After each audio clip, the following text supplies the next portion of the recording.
niego. Bueno, muy bien. Vamos a empezar lo que teníamos previsto para el día de hoy, que era matrimonio. En realidad, en materia matrimonial hay unos cuantos cambios, ya lo habrán visto ustedes, así que vamos a ir, o como hicimos el otro día, mirando exclusivamente las cuestiones que han recibido cambios, porque lo demás lo damos por sobreentendido, ¿sí? En nuestro encuentro anterior habíamos hablado de los principios de libertad y los principios de igualdad. Esos dos principios están expresamente desarrollados en los artículos 401 y 402. En el artículo 401, en cuanto a la libertad de casarse y la imposibilidad de demandar daños y perjuicios por la ruptura de esponsales, que, como habíamos adelantado, produce como una suerte de involución a cómo venía la evolución del derecho de los esponsales, a unas sabiendas de que la materia esponsales, propiamente dicho, prácticamente ha desaparecido en nuestra sociedad como promesa de matrimonio. El principio de igualdad se encuentra en el artículo siguiente, que en realidad se refiere a la igualdad desde dos lugares. Por un lado, la igualdad entre el hombre y la mujer, o entre los miembros de la pareja, para decirlo correctamente, por un lado. Y por otro lado, la igualdad que está relacionada con los matrimonios hetero y homosexuales en cuanto a exactamente los mismos efectos. Como dijimos también, estos dos principios generales son fuente y son criterio de interpretación en todos los institutos que vamos a ir estudiando. En materia de impedimentos se han producido solamente dos cambios. Hay un primer cambio que está relacionado con la edad legal, que se mantiene en los 18 años, en eso no ha cambiado, pero se ha creado una categoría especial entre los 16 y los 18 años. Me explico. El juicio de disenso, o sea, la oposición de los padres, ha desaparecido. Lo único que ha quedado es la dispensa. ¿Para qué casos se requiere dispensa? Para cuando quienes pretenden casarse, o uno de ellos, tiene menos de 16 años. Y también para el caso de los mayores de 16, pero menores de 18, cuyos padres se opongan a la celebración del matrimonio. En ese caso es necesaria la dispensa judicial. Es decir, que a los menores entre los 16 y los 18 años que pretendan casarse, les alcanza con la autorización de sus progenitores. Si no la llegasen a conseguir, necesitan la dispensa judicial porque son menores de edad. Ese es el único cambio que se ha producido en esa materia. Otro cambio interesante es el de la falta, el impedimento que antes llamaba impedimento de locura y que ahora se llama falta de salud mental. En primer lugar, terminológicamente, salud mental es el término que utiliza tanto la Convención sobre los Derechos de las Personas con Discapacidad como la Ley de Salud Mental sancionada en el año 2010. En segundo lugar, esa Convención Internacional, que recientemente ha sido elevada a rango constitucional, o sea, incorporada como Tratado de Derechos Humanos al artículo 75, inciso 22 de la Constitución, tiene como estándar que la capacidad es la regla y la incapacidad es la excepción, algo que ya estaba en el Código Civil, obviamente, y además que la capacidad de obrar no debe ser restringida porque ella es parte de la posible rehabilitación de la persona con padecimiento psíquico. ¿Qué quiere decir esto? Que la Convención parte de la idea de que las personas son capaces, no solo en materia de capacidad jurídica, sino además en materia de capacidad de obrar. Y en el artículo 23 de la Convención se establece expresamente el derecho de las personas con discapacidad de casarse. En ese contexto, el impedimento funciona ahora de la siguiente manera. La persona cuya capacidad haya sido restringida, sea en forma absoluta, sea en forma parcial, porque el Código ahora admite también la restricción parcial de la capacidad, el artículo 24, debe pedir una dispensa judicial donde el juez evaluará si tiene o no tiene discernimiento acerca del acto jurídico que va a realizar, matrimonio, y de las consecuencias personales y patrimoniales que ese acto tiene. Es decir, que ahora la declaración de incapacidad no opera a priori como impedimento matrimonial, sino que en cada caso particular habrá que discernir si la persona posee o no posee salud mental para dar ese consentimiento matrimonial. Por otra parte, un poco en broma, recuerdan ustedes que Borda decía que en materia de consentimiento matrimonial, el consentimiento estaba siempre viciado por el estado de enamoramiento, así que ahí hay una cosa que podría verse. En materia de nulidades también hay unos pequeños cambios. En primer lugar, se mantienen las causales de nulidad absoluta y nulidad relativa, los antiguos 219 y 220, ahora no recuerdo exactamente qué números son en el código.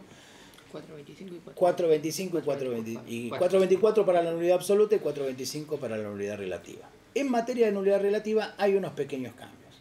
El primero es el caso de la falta de edad legal, donde se establece la obligación del juez de escuchar al adolescente, cuya nulidad de matrimonio se pretende a los efectos de decidir acerca de la nulidad o no de ese matrimonio. Esa es una novedad.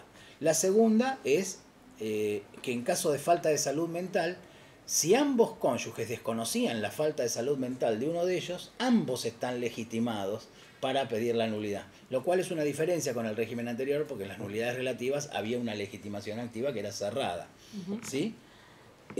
Otro de los cambios que se produce es la eliminación de la causal de impotencia, que ya prácticamente había desaparecido en la práctica de los tribunales. Y otra novedad es que el cónyuge de buena fe, sean ambos de buena fe o uno de mala fe y el otro de buena fe, puede pedir la compensación económica prevista en los artículos 441 y 442 para el matrimonio. Nosotros en un rato vamos a volver sobre la compensación económica, así que simplemente lo dejo anunciado, después lo analizamos con un poquito más de detalle. En cuanto a los efectos personales, aquí los cambios sí son significativos. Recuerdan ustedes que en el régimen anterior, los artículos 198, 199 y 200 establecían un régimen de derechos y deberes que a su vez tenían un correlato en las causales subjetivas de separación personal y de divorcio vincular. Estos derechos y deberes han desaparecido, no del código porque siguen estando enunciados, pero sí de su obligatoriedad en términos de sanción, porque al eliminarse las causales en general de divorcio, también se elimina la exigibilidad de estos derechos. En el proyecto original de los autores vendría a ser el anteproyecto, para decirlo correctamente, se había eliminado la convivencia y la fidelidad, se los había eliminado directamente. El Poder Ejecutivo, al enviar el proyecto a la Cámara, al Congreso de la Nación, le incorporó el deber moral de fidelidad como frase. Y finalmente, el Congreso de la Nación agregó la convivencia. Entonces, el matrimonio, de alguna manera, en sus efectos personales, se define como el proyecto de vida común basado en la convivencia, en el deber de moral de fidelidad y en la asistencia recíproca. Como ven, los principios están enunciados. Ahora, luego no hay acciones para forzar su cumplimiento, salvo en lo relativo a la asistencia, que lo vamos a ver dentro de unos minutos, ¿sí? O sea que lo que queda en pie de los viejos derechos y deberes del matrimonio, en materia jurídica, son la asistencia, sea moral, sea material. Ahora, la única exigible es la material. La moral no se traduce en injurias graves, ¿sí? En materia de alimentos se regulan 3 regímenes diferentes de alimentos, o si se quiere 2 con una salvedad. Saben ustedes que en el régimen vigente existen los alimentos durante la unión, artículo 198, y los posteriores al divorcio, artículo 207, 208 y 209. Y había toda una discusión acerca de qué régimen se aplicaba durante la separación de hecho. ¿Sí? Si los del 207, si los del 208, si los del 198 ampliado y demás. Eso se resuelve en los artículos 432 y 433 de la siguiente manera. Se establece un deber de alimentos durante la convivencia y durante la separación de hecho. Y se establecen, en el artículo 433, una serie de pautas para la fijación de esos alimentos, sin establecer, por el principio de igualdad, ninguna jerarquía entre los cónyuges. O sea, cualquiera de los dos se lo puede pedir al otro.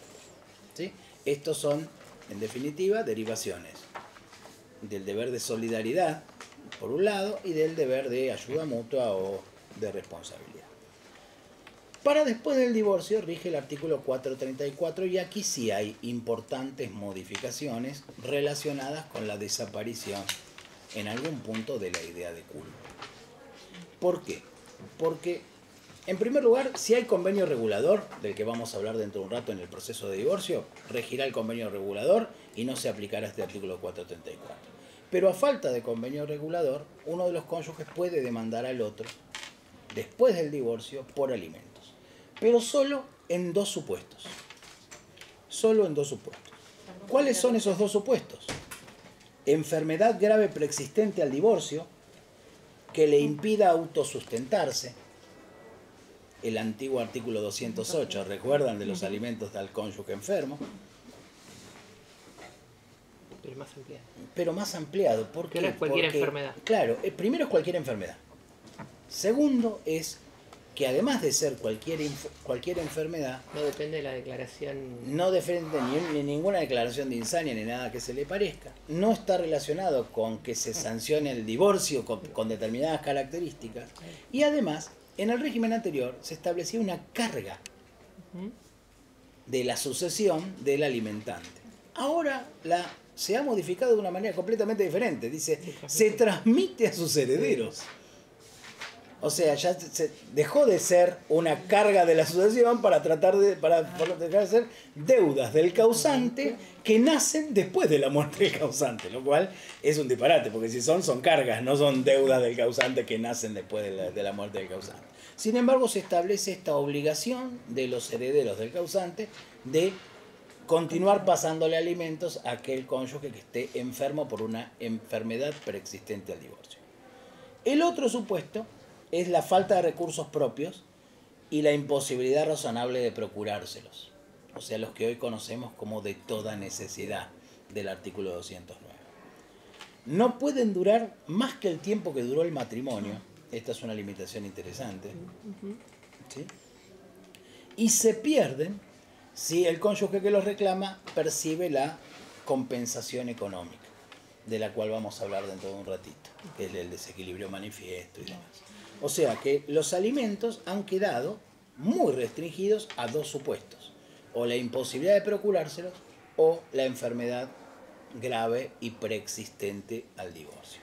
Esto está relacionado con el rol que, de acuerdo a los autores de la reforma, ocupa la mujer en la sociedad, que supuestamente debería estar en condiciones de igualdad con el hombre en el acceso al empleo y la consecución de sus propios recursos.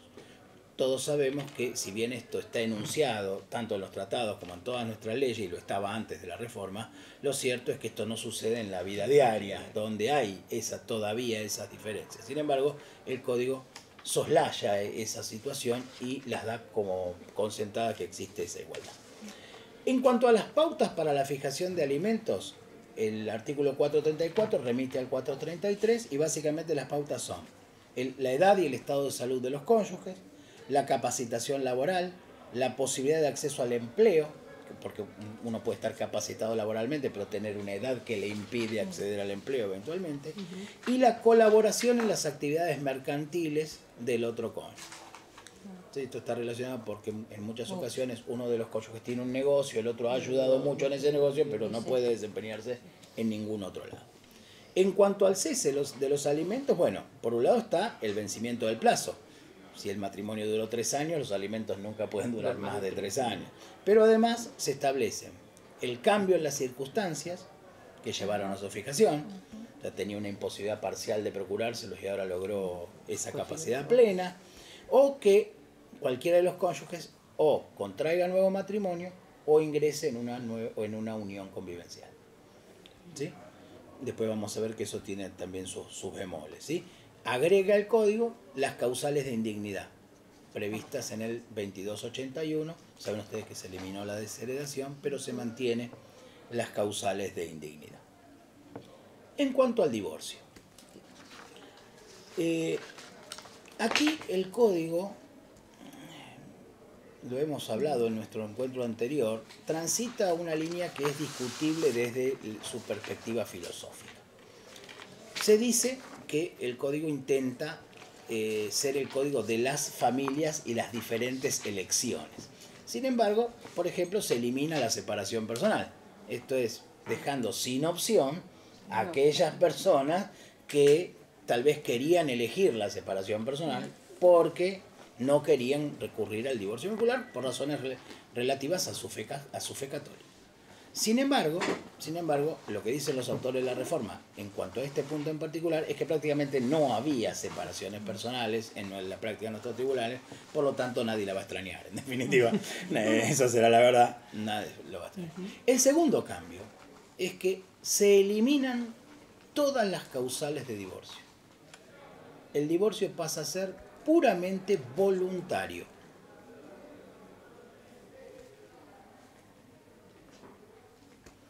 Esto no significa que el divorcio no tenga causas. O sea, por eso se divorcian, porque existen causas. Pero lo cierto es que al sistema judicial no le interesan esas causas. No son reclamables. Basta con decir me quiero divorciar para que el divorcio proceda con independencia de las causas que me llevaron a tomar esa decisión. La idea de los autores del código en su momento era contribuir a la paz social evitando los conflictos que se generaban a partir de las causales propiamente dichas. En lo personal no creo que sea así. Es cierto, el 95% de los divorcios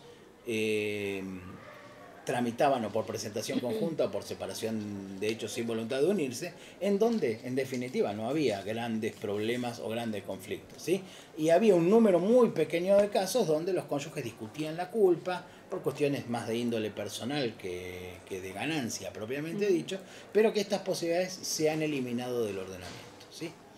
La tercera cuestión importante como filosofía general es que el divorcio se mantiene judicial. Claro. Perdón por la situación. Claro. Está claro que si no era así, el proyecto estaba condenado a fracasar, porque hay otros países y algunos proyectos de ley en su momento que habían previsto la posibilidad de un divorcio administrativo, o sea que uno se presenta ante el mismo registro civil donde se casó y diga, bueno, hasta acá llegamos.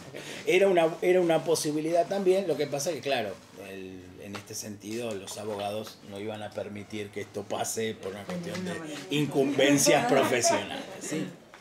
El código regula también el proceso de divorcio.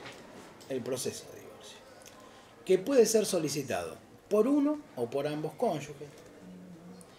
En ambos casos hay que presentar una propuesta reguladora o convenio regulador. Si se presentan conjuntamente, obviamente el convenio regulador deberá ser suscrito por ambas partes, ¿sí? Si se presentan unilateralmente, de todas maneras hay que presentar una propuesta de acuerdo, a la cual se le da traslado al otro cónyuge, quien debe manifestar su acuerdo o su desacuerdo con esa propuesta y en ese caso proponer otra, ¿sí?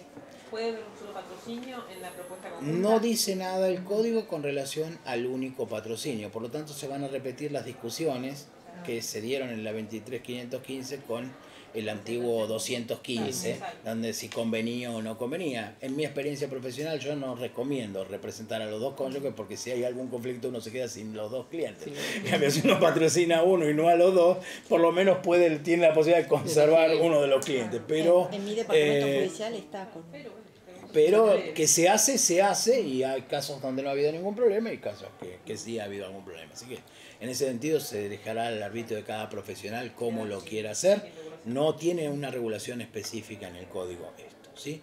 El juez debe evaluar las propuestas y citarlos a una audiencia. Es decir, desaparece el divorcio sin audiencias, que era el anterior por presentación conjunta y separación de hechos sin voluntad de unirse, que salía en 15 días. No, esto va a tener necesariamente una audiencia. La audiencia va a ser para discutir el convenio regulador, ni más ni menos que eso. Ahora, si ¿Sí? lo presentaron conjuntamente, entonces no hay audiencia. el código dice que lo deben citar a una audiencia y no hace distinciones de patrocinio Porque único, doble no patrocinio. van a hacer citar a ratificar firma como hacen muchas. Sí, Tal vez, seguramente. tal vez esa sea Seguramente. sea la mecánica que Dice toma. que- ¿Sí? Si están de acuerdo, digamos. No, el juez lo que sí puede es eventualmente, si advierte una desproporción o eventualmente muchas obligaciones de una parte, puede producir medidas de prueba tendientes a conseguir la verdad o eventualmente despejar alguna duda. En la práctica de los tribunales todos sabemos que esto no va a suceder, esto no hay margen para que suceda, ¿sí? El desacuerdo en el convenio no impide la sentencia de divorcio. No nos ponemos de acuerdo en el régimen de comunicación, no importa. El divorcio se decreta y seguimos discutiendo incidente, claro. por la vía más corta que prevea la ley local las cuestiones que hayan quedado fuera del acuerdo, si no es que quedaron todas. ¿Qué cuestiones pueden o deben estar en el acuerdo? Ahí hay una duda, porque yo creo que puede haber algunas y otras no. Primero, puede no haber bienes porque no tienen bienes o porque han decidido hacer una partición privada. En ese caso no incorporan los bienes al acuerdo del divorcio. En ese caso no tiene sentido incluir los bienes. El código, en cuanto al contenido del acuerdo, dice que puede ser lo siguiente: la atribución de la vivienda familiar, la distribución de los bienes, la eventual compensación económica, del cual vamos a hablar dentro de un rato, el ejercicio de la responsabilidad parental, la prestación alimentaria hacia los hijos, y el juez tiene facultades de exigir garantías al obligado en cuanto al cumplimiento del acuerdo.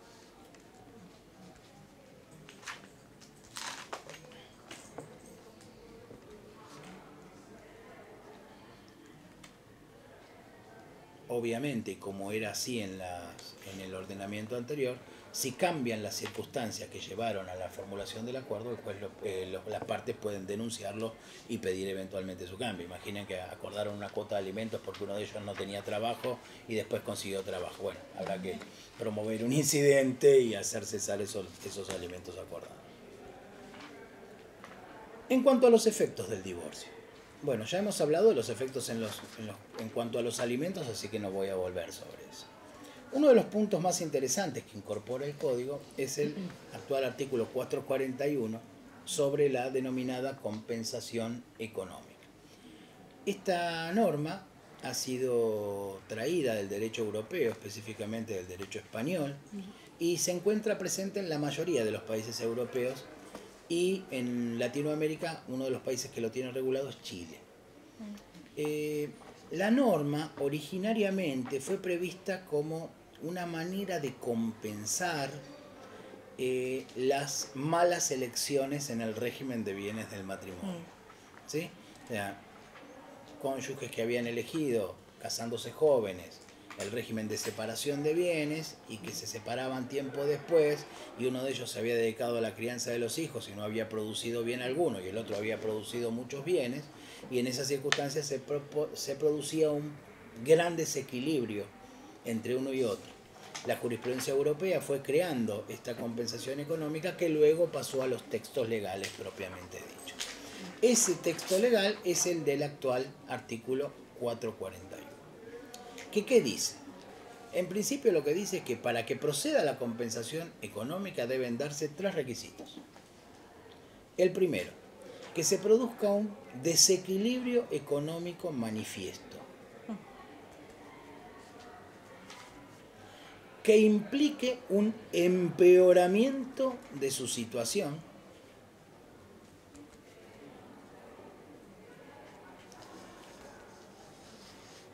y que ese desequilibrio y ese empeoramiento tengan causa adecuada en el vínculo matrimonial y su ruptura. Como verán, hay un margen de imprecisión muy importante en esta formulación. Esto da más conflicto que antes. No le quepa ninguna duda. Va a generar más conflictos que antes. Conflicto que el ¿Por divorcio qué? actual. ¿Qué se entiende por desequilibrio económico manifiesto? Manifiesto. es mantener el nivel de vida del cual gozaron de la convivencia. Bueno, eso se llaman alimentos. ¿Sí? Por otra parte, el divorcio se ha desvinculado de la idea de culpa, por lo tanto no puede haber sanciones. No hay daños y perjuicios. No hay daños y perjuicios, o es discutible que existan los daños y perjuicios. En Europa muchas veces se lo hace funcionar de la siguiente manera. Se comparan los capitales iniciales de los cónyuges con los capitales iniciales en el momento de casarse, con los capitales finales. Y la compensación surge si hay un notorio desequilibrio entre el capital primigenio y el capital final, producto de las circunstancias propias de la vida. Ahora, ¿por qué se pueden hacer esas comparaciones en Europa? Porque tienen monedas estables. Entonces los valores son los valores siempre. Uno sabe que tal cosa vale, tal cosa, y va 5 años después y sigue valiendo la misma cantidad de euros. En nuestro régimen, que es un régimen que tiende a ser inflacionario, esto va a traer innumerable cantidad de problemas. Segundo, muchas veces el desequilibrio económico no va a tener causa en la ruptura, sino va a ser propio de la naturaleza de la relación. Imaginen ustedes una señora grande, con un gran desarrollo profesional y mucho dinero, que se casa con un joven a quien conoce en determinadas circunstancias. Está claro que, en principio, el desequilibrio económico ya va a estar dado, porque uno va a estar en una situación económica baja eventualmente y el otro va a tener un capital acumulado muy importante. ¿Sí? Entonces, en esos casos, ¿procede la compensación económica o no procede? La cuestión es dudosa, porque en ningún momento se dice que va a haber una comparación del capital inicial con el capital final.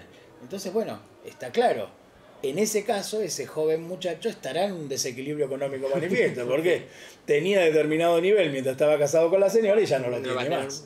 Y tiene causa adecuada en la ruptura, porque mientras estuvo casado con la señora, el desequilibrio no se había producido. ¿Sí? Ese es un caso. Otro caso es, tal vez un poco más fuerte, y fue bastante discutido en las Jornadas Nacionales de Derecho Civil de un par de años atrás, en el cual lo que se discutía era esto. Imaginen ustedes que el marido era el único productor de bienes en el hogar y la mujer era ama de casa y se dedicaba al cuidado de los hijos. En determinado momento el marido vuelve al hogar y encuentra a la mujer con otro hombre. Obviamente esto produce la ruptura de la unión. ¿Sí? Ella queda en desequilibrio económico manifiesto como consecuencia de la ruptura, sin ninguna duda. Sin ninguna duda. Ahora, por una causa que ella misma creó. Es cierto, el deber de fidelidad no es exigible, pero moralmente sí lo es. Entonces, este marido en ese caso debería pagar una compensación económica, pero no tenemos porque es independiente de las causales o la eventual causal. Es decir, que aquí hay como una cosa que es complicada, que se entiende bien en el caso de cuando los cónyuges han elegido el régimen de separación de bienes, porque ahí sí puede haber una notable desequilibrio económico producto de las circunstancias de la vida, ¿sí? Pero en los demás casos es muy dudoso, sobre todo cuando es incompatible con los alimentos. O sea, si cobro alimento no cobro esto, si cobro esto no cobro alimento.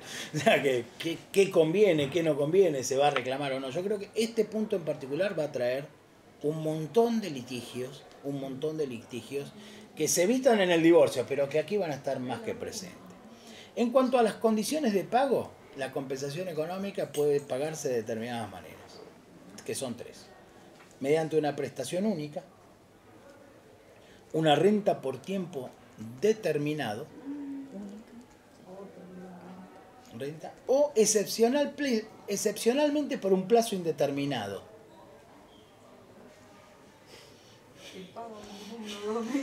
20 años, ¿no? Paga alimentos. Claro, en definitiva es alimento. Es En más, definitiva, es si alimento. ustedes se fijan, Renta por tiempo determinado es las alimento. pautas para la fijación de la compensación Tiene mucho más. son muy parecidas a las pautas del artículo 207 para la fijación de la cuota alimentaria. Las pautas están en el artículo 442.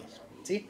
Por último, en cuanto a esto, en cuanto a la forma de pago. La forma de pago puede ser en dinero,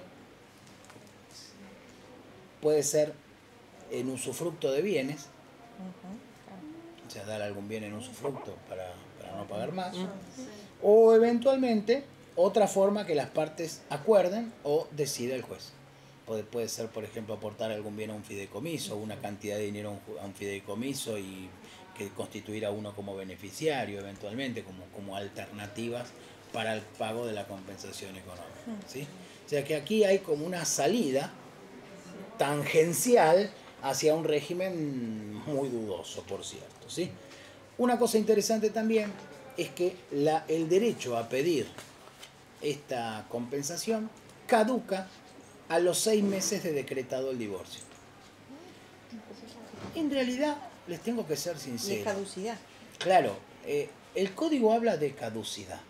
El código habla de caducidad. Yo cuando lo leí por primera vez acá leí prescripción.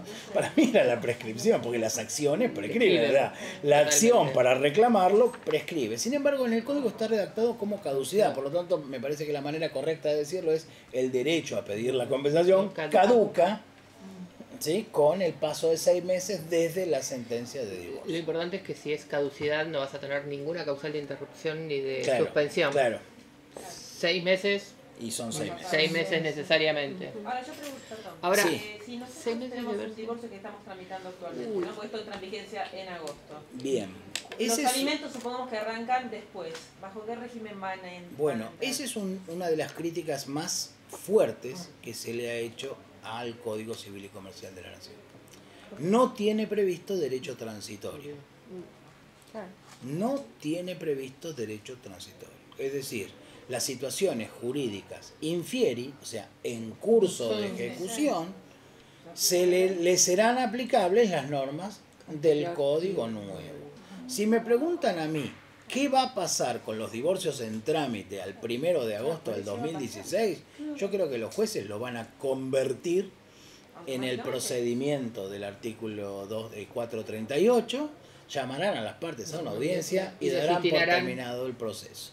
¿Por qué? Entonces, Porque uno no puede sostener que tenga un derecho adquirido a una forma de divorcio. O sea, uno no tiene un derecho adquirido a divorciarse de forma culpable. ¿Se entiende? Pero O sea, si está iniciado no está en trámite. Pero sí. en la práctica no, ha no, ocurrido. pero el artículo 3, el artículo 7 del código, que si te parece, Ana, lo podemos leer, dice, es lo que es Eficacia temporal. actualmente el 3 Sí. del Claro. Código Civil con alguna reforma. Adelante. A partir de su entrada en vigencia, las leyes